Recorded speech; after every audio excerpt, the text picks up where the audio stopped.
I stood in my own kitchen watching my mom celebrate 33 relatives while I stood right there unnoticed. No one asked how I was, no one said my name, and in that moment I realized something heartbreaking. I was an American girl invisible in my own family. What happened after that dinner changed my life forever, and today I am telling the story they never expected me to tell. My name is Emily Carter, and I am an American girl born and raised in Ohio in a quiet suburban neighborhood where family dinners were supposed to mean warmth, love, and belonging. Growing up, I believed families protected each other, supported each other, and celebrated each other equally. At least that is what I saw in movies and what my friends talked about at school. But inside my own house, things were different in ways I did not fully understand as a child. My mother, Linda, was known in our family as the perfect host. She loved decoration. She loved cooking for hours. She loved praise and attention from relatives. Whenever there was a gathering, she became a different person, smiling loudly, complimenting everyone, remembering birthdays, achievements, and stories about others that she repeated proudly as if their success was her own. I used to admire that about her. When I was younger, I thought she was kind and loving, but as I grew older, I started noticing who she smiled at and who she did not. My father passed away when I was 13, and after that something shifted in our home. My mother became emotionally distant from me.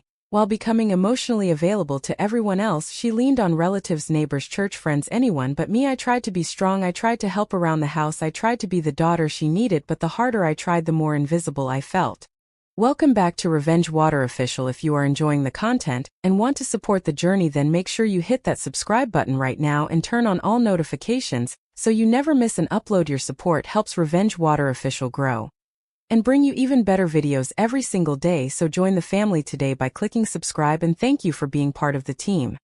Years passed and I went to college nearby so I could stay close to home because I believed family mattered. I worked part-time, studied late nights, and still came home every weekend to help my mom clean, cook, or just keep her company. But she rarely noticed, she rarely thanked me, and she never praised me the way she praised my cousins for far smaller things. The night that changed everything was supposed to be a celebration. My mother announced she was hosting a huge family dinner. 33 relatives were invited: uncles, aunts, cousins, distant relatives, people I barely knew. She spent weeks planning it. She talked about it nonstop, how perfect it would be, how everyone would be impressed, how proud the family would be of her hosting skills. I helped with everything: grocery shopping, chopping vegetables, cleaning rooms, setting tables, but she never mentioned my name. When relatives called to compliment her preparation on the evening of the dinner, the house was full of noise, laughter, perfume, and voices overlapping. I stood in the corner wearing a simple blue dress, hoping maybe tonight would be different, hoping maybe she would introduce me proudly as her daughter, hoping someone would notice how hard I worked in the kitchen all day. Relatives arrived one by one,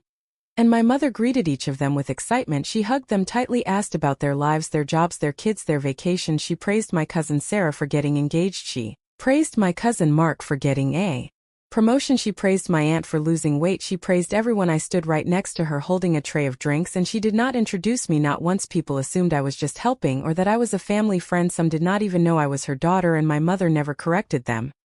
During dinner, I served plates, refilled glasses, cleaned spills, and moved quietly between chairs like a shadow. I watched as my mother laughed loudly at jokes, praised stories, and made sure everyone felt special except me. At one point, my aunt asked Linda how I was doing in college, and my mother responded without even looking at me, saying she is fine, nothing special, then immediately turned back to praise another cousin for his business idea. That sentence cut deeper than anything else. Nothing special. I felt my chest tighten, my hands shake, and my vision blur. I realized in front of 33 relatives I was invisible in my own family. I was the only one not celebrated, not acknowledged, not valued. I went to the bathroom, locked the door, and stared at my reflection. My eyes were filled with tears, but I did not cry loudly. I cried silently because I was used to being quiet. I was used to taking up as little space as possible. Standing there, I made a decision. I would stop begging for attention. I would stop trying to earn love that was never given freely. I would build a life so strong that one day my absence would be louder than my presence ever was. That night ended with laughter, photos, and goodbyes. My mother hugged everyone again, thanked them for coming, and accepted endless compliments for the wonderful dinner. I cleaned the kitchen alone after everyone left. She went to bed without saying good night.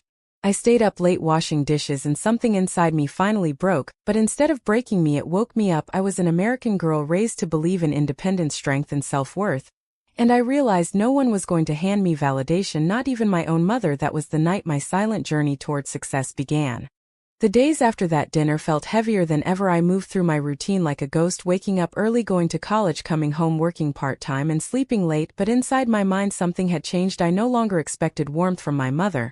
And that strange acceptance hurt less than hope ever did. My mother acted as if nothing unusual had happened. She talked proudly on the phone with relatives about how successful the dinner was, how everyone praised her food and her hosting skills. She replayed compliments again and again while sitting in the living room, and I listened quietly from the kitchen. Knowing my name was never mentioned, I stopped helping the way I used to, not out of anger but out of clarity. I focused more on my studies. I stayed longer hours at work, and I spent less time trying to be seen at home. My silence confused my mother at first, but she never asked what was wrong. She never asked how I felt. She simply adjusted to my absence the same way she always had at college. I found comfort in the library, surrounded by students chasing dreams. I began to realize that family did not always come from blood. Sometimes it came from shared struggle, shared goals, and shared respect. My professors noticed my dedication and encouraged me to apply for internships and leadership programs. They saw potential in me that my own family never acknowledged. I started working harder than ever before, balancing two part-time jobs while maintaining top grades. Nights were long. Mornings were exhausting, but every small achievement felt like a quiet victory. I kept my accomplishments to myself because I had learned celebrating in my house only brought disappointment. Months passed, and my confidence slowly grew. I learned to speak up in class. I learned to believe in my abilities. And I learned that my worth did not depend on my mother's approval. One evening my mother hosted another small family gathering, and once again I was invisible. She praised others, laughed loudly, and moved through the room like a star while I sat silently at the edge of the couch watching the same pattern repeat. And this time, instead of pain, I felt distance. I realized she did not know me at all. She did not know my dreams, my struggles, or my achievements, and she did not seem curious enough to find out. That realization freed me. I applied for an internship in another state without telling anyone. And when the acceptance email arrived, I stared at the screen in disbelief. I had been selected out of hundreds of applicants. It was a paid opportunity with growth potential, and a chance to finally step away from the shadow I had lived in for so long. When I told my mother, she barely looked up from her phone. She said, "That is nice," and then asked if I could help her plan another dinner for relatives. That was the moment I knew leaving was not betrayal. Leaving was survival. I packed my bags quietly and moved to Chicago, a city full of noise, ambition, and endless possibilities. The first weeks were terrifying. I lived in a small shared apartment, worked long hours, and learned everything from scratch. But for the first time in my life, no one ignored me at work. My supervisors appreciated my effort. They praised my ideas, trusted me with responsibilities, and encouraged my growth. Every word of validation healed a wound I did not realize was still open. I called home less often. And my mother rarely called me first. When she did, it was usually to talk about family gossip or ask for help with something, never to ask how I was doing. Over time, I built a new life, new routines, and new confidence. I saved money, gained experience, and slowly climbed higher in my field. Years passed, and success followed me quietly. I was promoted. I moved into my own apartment, and my name began to carry weight in professional circles. The same relatives who once ignored me began asking my mother about me, and suddenly my name started appearing in conversations. One day my mother called with a different tone in her voice. She sounded curious, almost proud. She told me everyone was asking about my job and my life, and she wanted me to visit for another family dinner, not because I needed approval anymore, but because I wanted closure. When I walked into that house again, years later, the room went silent. Eyes turned toward me and smiles slowly appeared. People who once did not know my name greeted me warmly, praised my success, and asked endless questions. My mother stood there watching, her expression unreadable. For the first time in my life I was seen.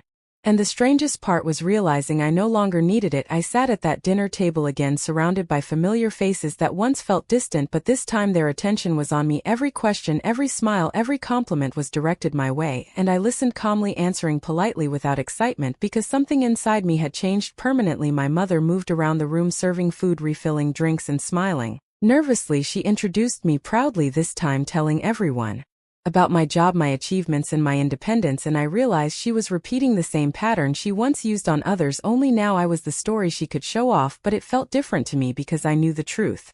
After dinner, relatives gathered around me, asking for advice, praising my strength, and calling me an inspiration. And while their words were kind, they arrived years too late to heal the loneliness I once carried. Later that night, when the house finally grew quiet, my mother asked if we could talk. We sat in the living room where I spent so many years feeling unseen. She looked older, smaller, and less confident than I remembered. She told me she never realized how ignored I felt. She said she was overwhelmed after my father's death, and leaned on others without understanding how much she pushed me away. She said she was proud of me. Now I listened without interrupting. And when she finished, I thanked her for her honesty, but I did not cry, I did not raise my voice, and I did not ask for apologies. I told her something simple. I told her that love should not arrive after success and that being seen should not require proof. She looked at me with tears in her eyes and nodded. In that moment I did not feel anger or victory, I felt peace. Because I no longer needed to be chosen, I had already chosen myself. I returned to my city, my work and my life carrying closure instead of pain. My relationship with my mother slowly improved. But it was different, built on boundaries, not expectations. I learned that family does not always mean those who raised you. Sometimes it means those who recognize your worth. I was an American girl, once invisible at a table of 33 relatives, and now I was a woman who learned to stand alone without disappearing. And that was my real success.